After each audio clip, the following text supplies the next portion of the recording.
I am very pleased to be able to speak to Mr. Silas Amos today. Thank you so much for your time. I know you're a very busy man here at the drupa, very busy. You are talking about your book, A Bigger Spectrum. You're also going to be a keynote speaker in the Drupa Cube on Monday. Tell me about your book and what is the main topic in the book. Okay, so the book has been done in association with HP, who I think have been fantastic in leading digital print, so they've been a great partner to do it with.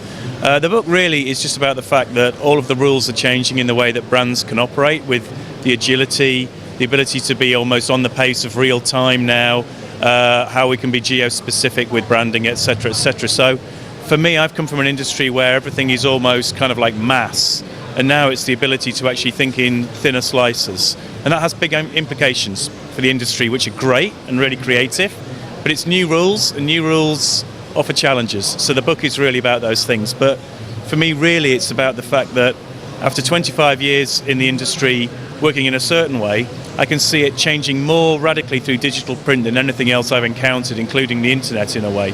So for me, it's just about the creative opportunities and what's exciting me. You just said things are changing fast, and you've been working in the industry for 25 years. When was the point where you thought, I have to change my way of thinking to be able to stay in the industry? I don't think it's a matter of having to, it's a matter of wanting to. I think that about 2 years ago, it just occurred to me that everything is connecting now. So from the online, digital retail, digital print, AR, AI, Internet of Things, it's all converging. And I think that for me, it's just a matter of adapting. The one thing doesn't have to change, and that's ideas. Ideas have to be, as they ever were, the most important thing. It's just new applications and channels for it. But I think, as Darwin said, survival of the fittest is about the ability to adapt, and I think we all need to adapt to the new opportunities. So for me, that's, I guess, the sentiment I'm carrying forward. So what is your favourite change and your least favourite change? They're the same thing, which is speed. My favourite change is that I can now operate faster, so rather than designing packaging for Q4 of next year, it can be for next week, and that can really happen. And so if you have an entrepreneurial client, they'll grab that opportunity. It's brilliant. My least favourite thing is speed. Email and online design and the like have meant that clients meddle with the work because they can, and it's faster and they need it quicker. Now they can meddle online in the same way if they choose to. And so that's a challenge, because clients who don't respect the creative work will end up doing it themselves, and they'll get the work they deserve. You're a keynote speaker at the Drupa Cube.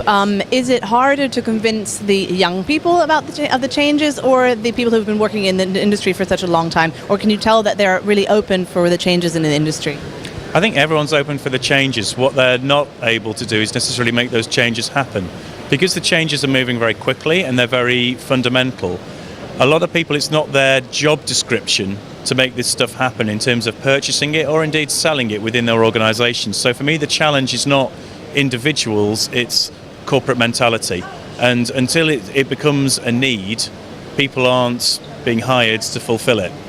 Thank you so much for talking to me today. A Bigger Spectrum is your book. You'll be talking on Monday at the drupa, and you're here the whole time anyway. So if you'd like to come visit him, he's here in Hall 17. Thank you so much. Thank you.